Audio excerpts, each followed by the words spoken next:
Well, welcome everybody to this afternoon session of the Spring School, and we will have three talks of contributors, and the first talk is by Patrick Eldridge from the Catholic University of Leuven, and the title of his talk is Observer Memories and Phenomenology.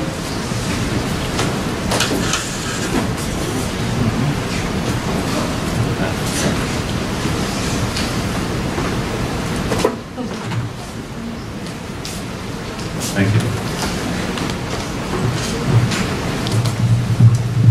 This is my first appearance at an international conference, so thank you very much to the organizers for making it such a positive experience so far. And I also want to thank Professor Morin for presenting some phenomenology earlier, so you've got your toes in the water, and I'm going to sort of push you into the freezing depths and see if you swim, or if we can all sort of float together and not succumb to hypothermia. So my paper does not deal directly with any of Professor Lynne Baker's claims. Rather, thank you, there we go. Rather, I'm going to propose or describe an empirical finding that, at least on the face of it, is problematic for intentional analysis. So, presupposing to a certain extent that we all enjoy the first-person perspective and that we're all intentional beings, I'm just going to do intentional analysis. So, first sort of question is all of our experience from the first-person perspective?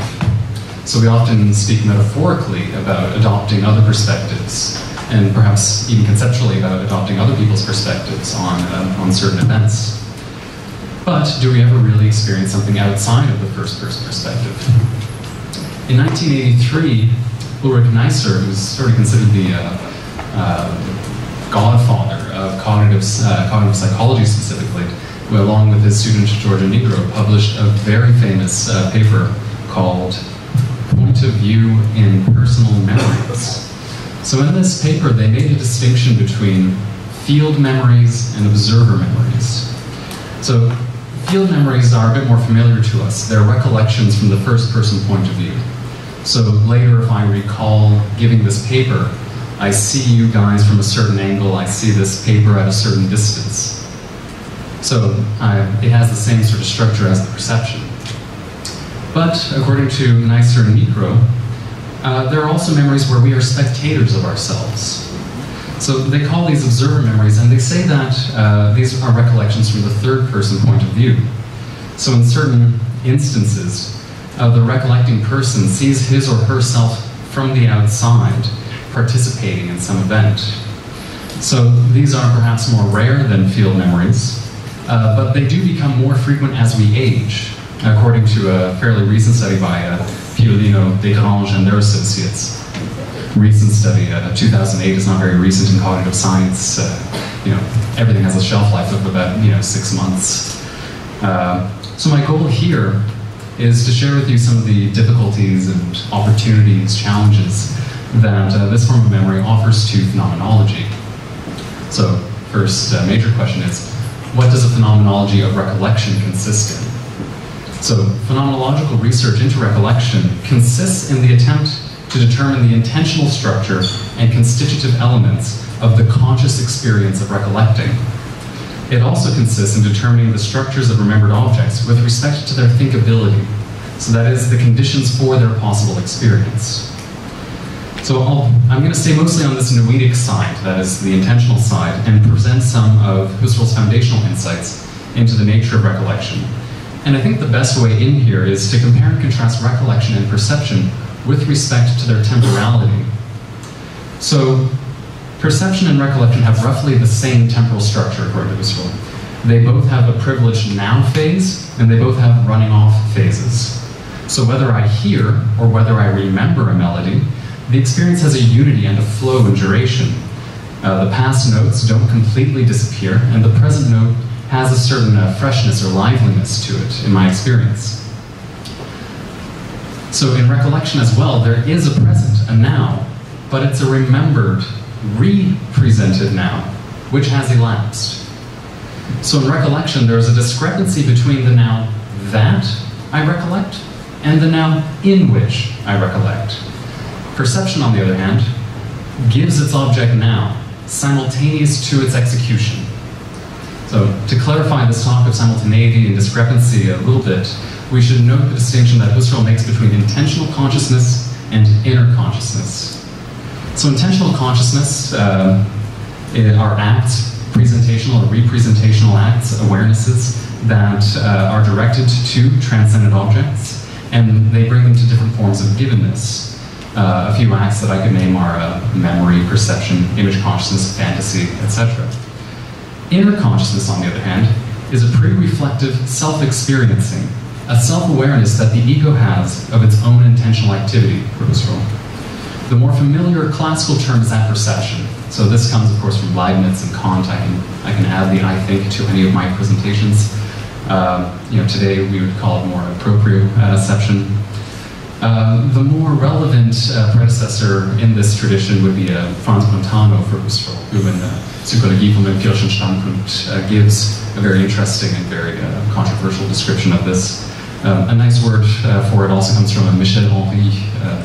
There's a certain self-manifestation in experience, though I don't want to commit myself to Henry's rather Bergsonian brand of phenomenology. So through perception, I do experience external objects through this intentional act, but I also experience the act of perception immanently in inner consciousness. So when perceiving some object, it is given to me as vividly now, and the act of perception is also given to me apperceptively as being now. So I remember some object right now, so if I remember some object, I'm running through an elapsed perception, and the object's now phases have already run their course. Thus, there's this discrepancy I speak of between the object's now and my apperceptive now in recollection. So this discrepancy speaks to or results from the doubleness of recollection structure. So when I recollect right now, I thematically, mainly intend the object of my former perception, but I also implicitly intend that perception, which was originally experienced in inner consciousness. So the external experience is necessarily nested in consciousness by means of an internal experience.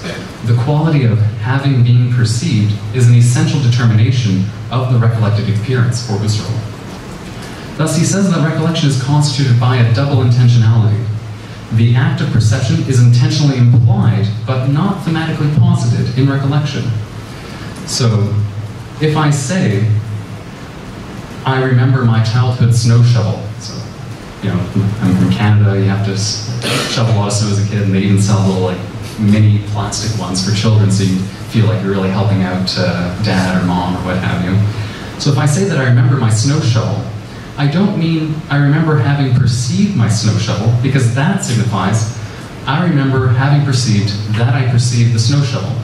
It rather means that I see the snow shovel as having been. So the primary thematic intentional object is the snow shovel. And in the now, I see the not now. I experience the pastness. To use more technical language, for those of you familiar with the internal time consciousness lectures, I intend the same object. I execute that act again. And this qualifier, again, expresses how retentions have modified that intentional act, where retention refers to a phase of the living present that both preserves and de-presents phases of my intentional acts as they trail off into the past. So, recollection has this double intentionality, and it also has this double flow. There's the initial perceptions elapsed now, and the recollections actual, present now. Despite this duplicity or doubleness, it, as an experience, belongs to one stream of consciousness. So conscious acts like perception endure in inner consciousness, but they also succeed each other. And remembered perceptual acts are given as having a certain coordination in that succession, in my life history. So Husserl holds that recollection is an experience integrated into one conscious life by virtue of its determinate horizon of protensions.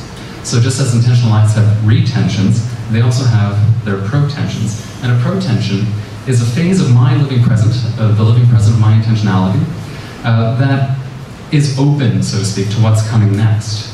So whereas the protensions of perception emptily and indeterminately anticipate what is coming, the protensions of memory have been determined.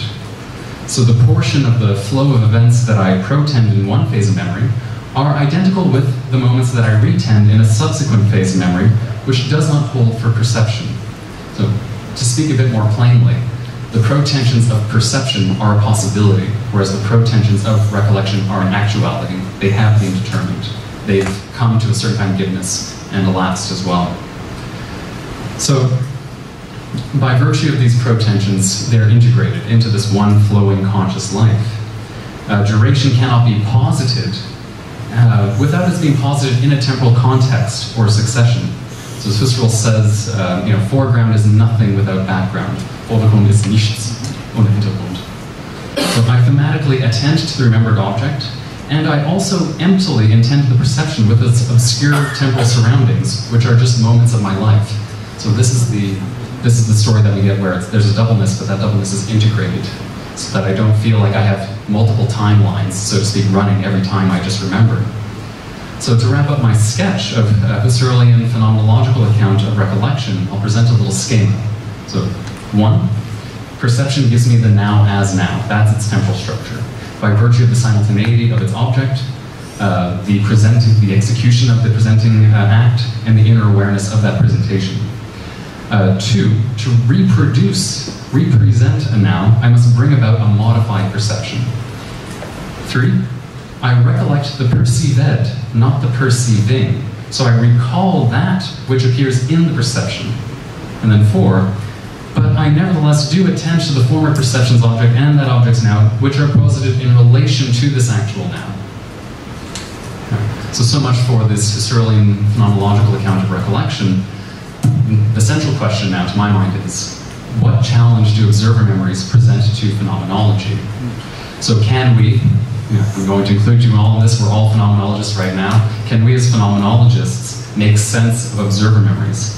Because it seems that our phenomenological account would have it that recollections must, in principle, a priori, analytically, be field memories. All recollections are field memories, it seems. So the reason why I say this is that if recollection is re-experiencing what we originally perceived, and if perception is necessarily in the first-person point of view, then it should follow that my recollections are always in the first-person perspective. So Husserl's analyses of perception show that my body bears a 0 point, a Nullpunkt, of orientation for perceptual objects. So the horizon of my perceptual space opens up around me such that if I move my head, there's a shift in the appearance of the object. Although I apprehend the microphone as staying in the same place, now it's a bit more to the left of me, it's a little bit closer. So, which is just to say that for Husserl, kinestheses, my bodily movements, my awareness, my apperceptions of my bodily movements, and my sensations correspond to each other in a very strict way in perceptual processes. So I perceive my own possibilities of movement and the profiles of the objects around me in a correlated way. So given the strict determinate role that my apperception of my body as a 0 point plays in Husserl's analyses of perception, and given that recollection for Husserl is a quasi-re-perceiving, then we must ask ourselves, what is the 0 point of observer memories? Is it even useful to keep this conception of the body as a 0 point for appearances when describing the perspective of observer memories? So what should we do, for phenomenologists? We could potentially deny that they're really recollections. Instead, we could say that they're knowledge of the past instead of recollections. We could then explain observer memories away by saying that it's really event-specific knowledge, and then maybe we synthesize it with some quasi-perceptual information or experience. But I don't think that this strategy is a very satisfying one. I mean, it's less interesting, but I also think that it's probably less intelligible, given that observer memories really do seem to be an aspect of episodic memory, rather than semantic memory, to use Endel Tulving's distinction. Husserl also had that sort of distinction avant la lettre, so to speak. So we could also say that observer memories, maybe that they have a distorted self-intention, distorted self-awareness. So the Husserl expert and philosopher John Groff makes the case that Husserl's own logic dictates that recollection has a triple and not just double intentionality.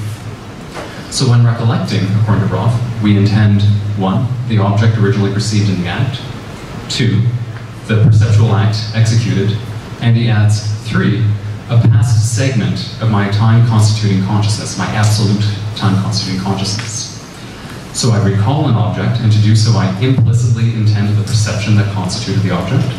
And to do that, I even more implicitly intend the temporal experience that constituted that perception. So Roth says, much more clearly than I can, and I quote, "To recall the elapsed act without representing the flow through which I first experienced it would be tantamount to recalling an act which belonged to no one," close quote. So we might have grounds to say that observer memories are recollections in which I intend an object and a perception, but I don't, or at least I fail to properly couch those intentionalities in a segment of my past time constituting flow.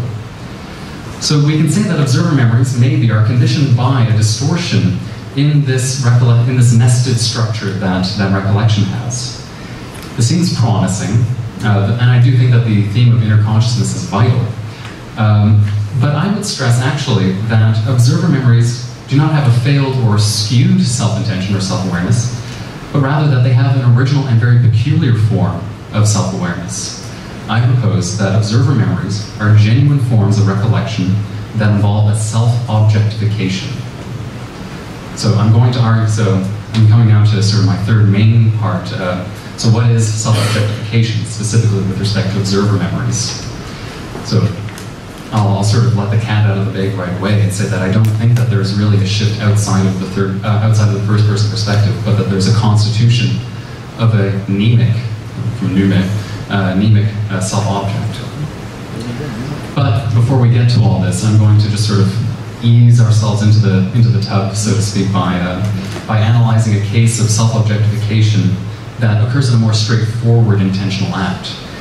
Then after that, I'll explore what self-objectification means with respect to inner consciousness, this proprioception. So we can gain some insight into the meaning of this term, self-objectification, by noting that this happens in ordinary perception. So we apprehend ourselves to a certain extent, in a certain way, as objects when we're perceiving, specifically in touch. So in touch, there occurs a twofold apprehension according to Husserl. I feel the object's tactile features, and I feel the localization of my tactile sensation and the movement of my fingers. So I touch the object, but I'm also touched by the object. So if I touch my arm with my hand, I discover objective features about it. It's a bit hairy, it's warm, but my arm also feels my hand. It's smooth except for a few calluses, it's not quite as warm, it's a bit cold, or something like this. So already at the level of perception, my body is constituted for me both as a means of intuition and as an object, a transcendent object of intuition. So with respect to movement now, I apprehend myself as initiating certain movements, but I also suffer certain movements. My body is constituted for my consciousness as being both a Leib and a Körper. So a Leib would be something like a lived body, whereas a Körper is extended matter, some partes, extra partes stuff.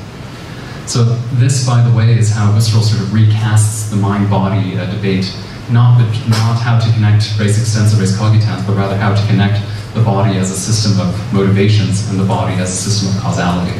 So he reframes that whole question just with respect to the body. That's sort of a side point, I want to throw that in. So this awareness of one's body as being something object-like is not sufficient to explain the sort of self-objectification that occurs in observer memories, however. So I would argue that this tactile manner of self-objectification is a feature of perception per se, and would as such be common to field memories as well. So the self-object in observer memories, in contrast, is unlike this in two regards. So one is that in observer memories, I take a distance in the way that I apprehend my body, whereas in touch, I merely change the attitude or direction of my apprehension of my body, in which I still find myself localized, my intention localized, my sensations localized. The second difference is that in observer memories, I apprehend my objectified self not as just a body, but as a person who I once was. observer memories are not limited to merely remembering objective causal features of myself.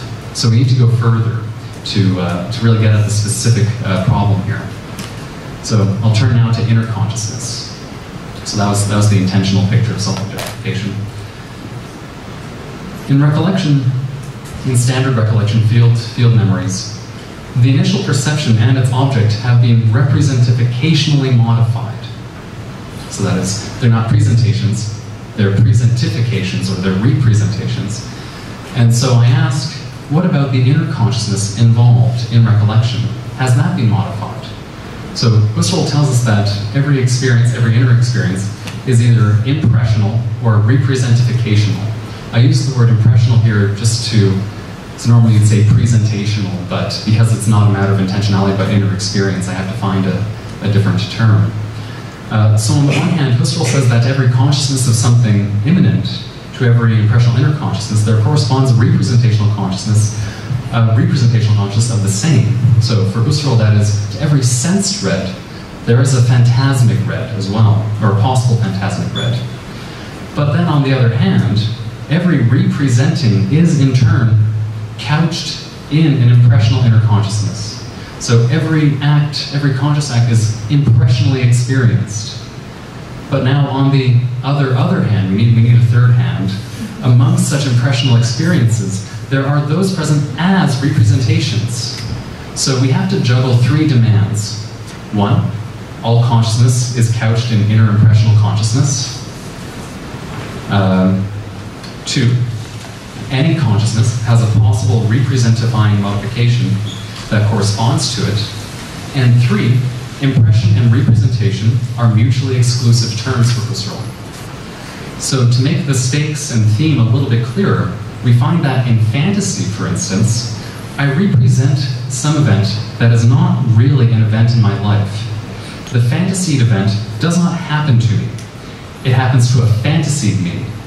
So it is not a lived impressional me, but a represented modified me for Husserl. So I experience the act of fantasy, I really do experience it, and so it has a place, a coordination in my stream of consciousness, but it's present there as a foreigner. So in stark contrast to perception, in which I fully identify myself with the one perceiving, because, well, I do so because my experience is impressional through and through and not at all representational. So on this background, what can we say about observer memories? I think that if we really attend to observer memories, I think that what proves to be salient is not the shift of perspective that Neisser and Negro and other cognitive psychologists have pointed out, but rather something that they missed, and that is the introduction of a new element, this inclusion of an objectified self, and a very peculiar objectified self. The event presented in an observer memory really does belong to my past. I recognize it as such. But it could not have happened like that. So there's a self-object in the memory, as I keep stressing, with which I identify. I really do identify that as myself, the one with the shovel, so to speak. But I can't have experienced that event like that. So, for instance, there are certain analytic discrepancies. So I could possibly see the surface of my eye in an observer memory, if I recollect my body in a certain way. But when I was really shoveling on my sidewalk, I didn't see the surface of my eye. I rather saw the shovel, I saw it through the eye. So, and then I would also stress that it's misleading to say that I'm adopting a third-person perspective when I have an observer memory. When I recollect myself as a child shoveling, I recollect this self in front of me. This self is at a certain distance, at a certain angle. Thus, even the objectified self is given as correlated to a certain zero point of orientation. So the way that Husserl conceives of the connection between perspective and the body is not at all straightforward, I think, because for Husserl, even if I'm imagining a centaur, then that centaur has a certain profile. It's at a certain distance. It's charging towards me. So this is to say that the experience of the imagined centaur with its profiles is correlated to my perspective, although in this case, there's no really localized I that is really seeing, that we can speak of. So I could also add that for Husserl, if I'm doing mathematics, and he's a bit of a Platonist in this regard, mathematical objects, geometrical objects, logical principles really do exist, but they're not real. And so when I do mathematics, I experience my cognitions as my own, though I don't necessarily have a spatial relationship to number. But nevertheless, there is an apperception going on as I do my geometry or something. So, thus, I hold that observer memories should not be characterized in terms of shift, but rather the constitution of a self-object. And this actually results in a complex awareness of perspectives, multiple perspectives. I call it complex because not only is this objectified self given to me in some memorial, admittedly mysterious form of a first-person perspective, I also grasp this self-object precisely as something with its own zero point of orientation. So that is, I apprehend this objectified self as having a certain perspective on the shovel. So I regard the self-object as being over there to my here in an observer memory, but this object, the self-object, has its own here. It experiences that locality, that part of the sidewalk, as a here, whereas I, remembering now, experience it as a there. So we'll take a little bit of stock then. So with respect to intentionality, I've argued that there is no shift outside of the first-person perspective, but rather a complication of this perspective due to the constitution of the self-object. And then with respect to self-awareness or apperception in an observer memory, to recall our vocabulary of impressional and representational, we can say that it is one, impressional because I really apprehend it as belonging to my past, this observer memory. But two, it's also representational. It is modified because there are elements that I never really experienced and could not have really experienced. And then three, most intriguingly, my apperception is exteriorized. So in all recollection as such, we implicitly present a lapsed self who is removed from who we are now. But the subjectified self in an observer memory seems to give intuitive content to the sense of removal. The self-object in an observer memory is connected, but not contiguous, with myself now. It is me out there. An observer memory seems to, trying to be fairly light here, seems to give sense to this, or objectify the self-alienation conditioned by changes over time. So, to sort of round off the last part of the paper, I'd like to make a few conjectures or hypotheses concerning the meanings and benefits of observer memories. And for reasons that will eventually become clear, I'm going to have to take a bit of distance from a sort of transcendental, intentional point of view. Because so far I've focused on how to make sense of observer memories as, let's say, a special case of recollection, or as a complication in recollection, maybe even a distortion. But there arises another important question here. What does the self-object contribute to my conscious life? Aside from lacking certain lived first-person attributes, can we not say that such a self-presentation accomplishes something that the field memory does not? Here, admittedly, we're getting a little experimental. It might be the case that the objectified self acts as a stand-in, an actor on the stage of my past. This actor can explore and experience things while I watch safely from the rows. I can represent events at a sort of experiential distance without being affected by them in the same way that, let's say, reliving them would entail. From a clinical pathological perspective, this objectified self might be akin to something that Gilles Deleuze calls le personnage conceptuel. So just as Zarathustra can tell me things that Nietzsche feels it cannot, and just as the transcendental ego can experience things that Kant cannot, this objectified self can experience things that are perhaps too disturbing for me. So it is precisely this motivation, this benefit behind self-objectification in observer memories that is difficult to explain in transcendental philosophy. Why should I be psychologically vulnerable to my own past? Why should I, as a transcendental ego, feel any danger coming from my previous constitutional achievements?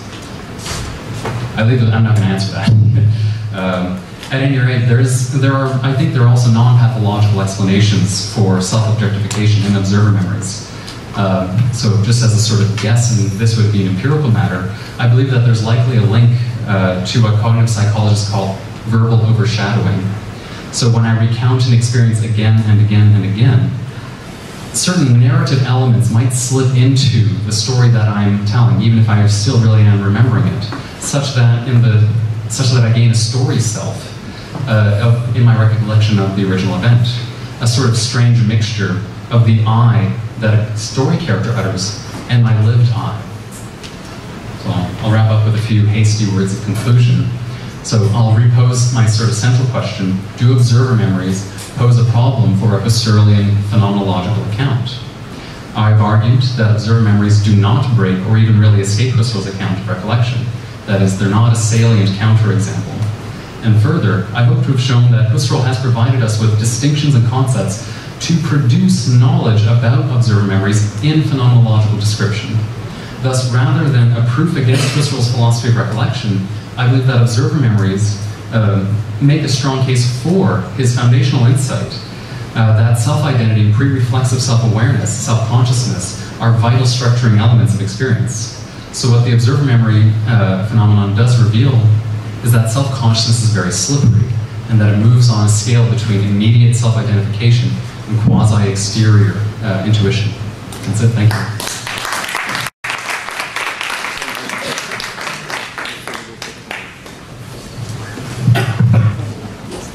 Thanks a lot, Pat, for this very interesting talk. And now we have 10 minutes for the discussion.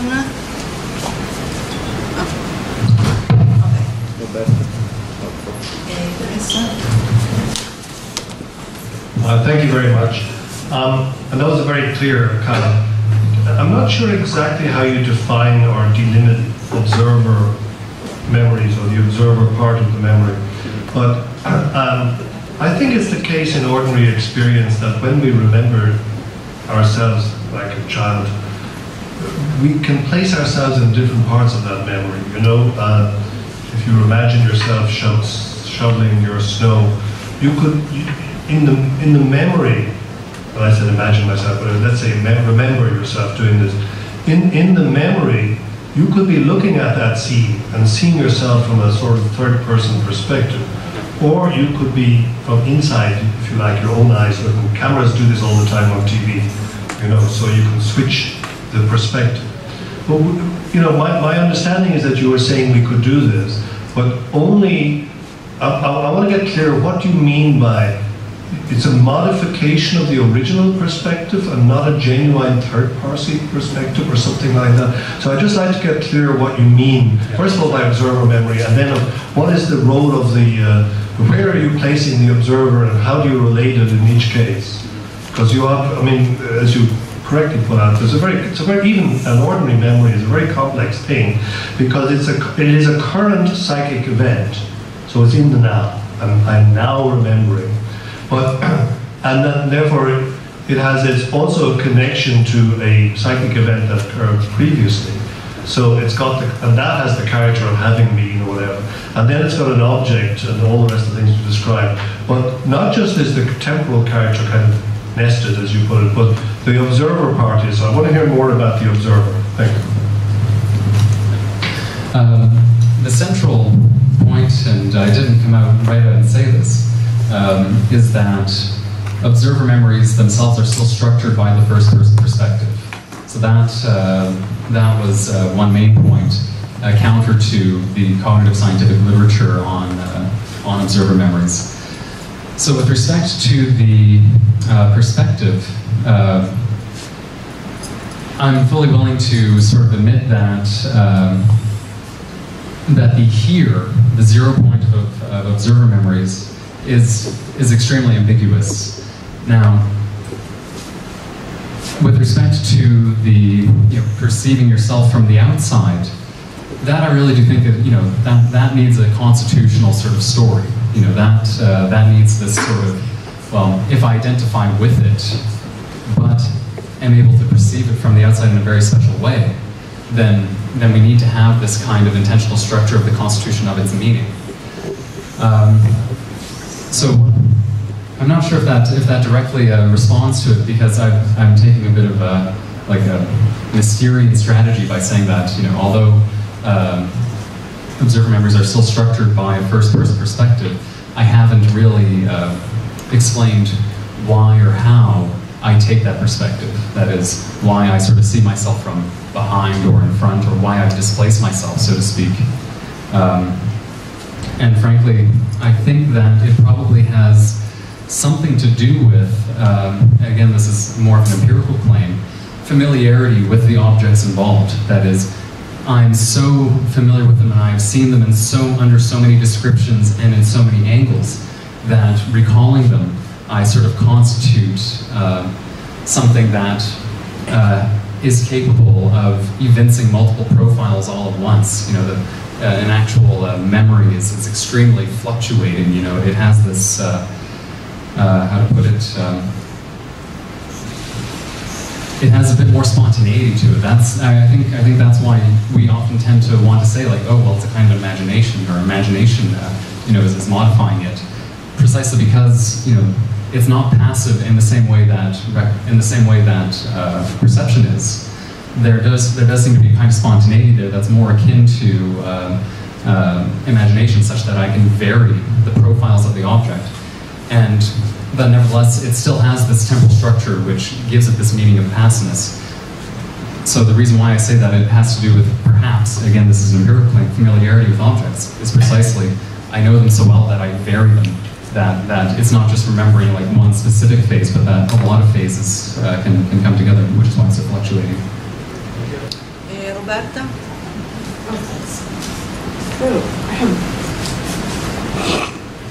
Okay, thanks, Patrick. I think really this point you raised is the most interesting one. But I think it's the most interesting one because it sort of helps us to give the constitutional story, so to speak, of what is a memory. In fact, just think of our memories of this room. Would anybody say that he only remembers this room from the point of view which he or she occupied in this room? I wouldn't say so. I mean, we do have observer memories of most objects, and why? Now, you mentioned this impressional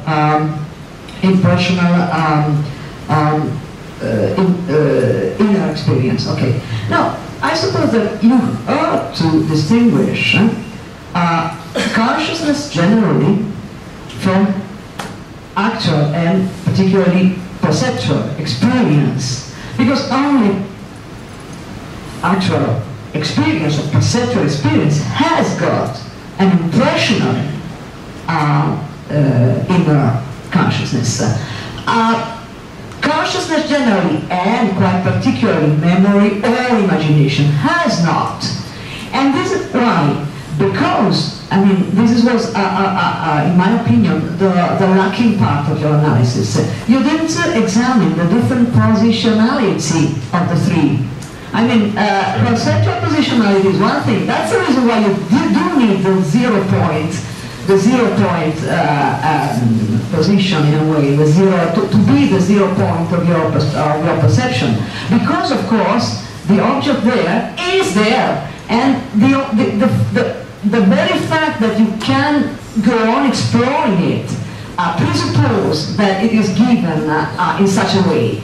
Whereas, of course, because a memory, like an imagination or an objective image, is no longer an actual source of information, you don't need the 0 point.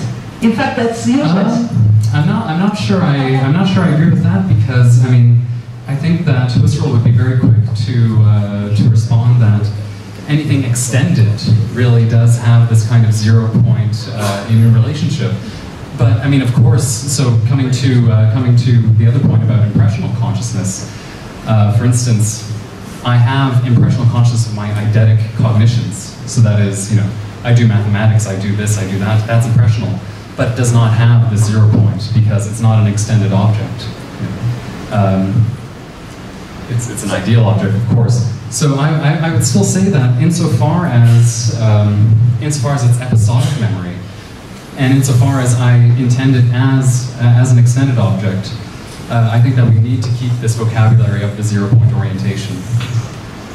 But indeed, I agree that that as you're more familiar with the thing, and that since let's say you freely recall, then you have a great deal of spontaneity, and that you don't have to passively suffer, so to speak, your own causal systems. You know, you freely turn it around in your mind. You know, I can spin the centaur around or something like this, so I have I have a great deal more, my 0 point, let's say, doesn't have as many constraints. I don't find it as constraining.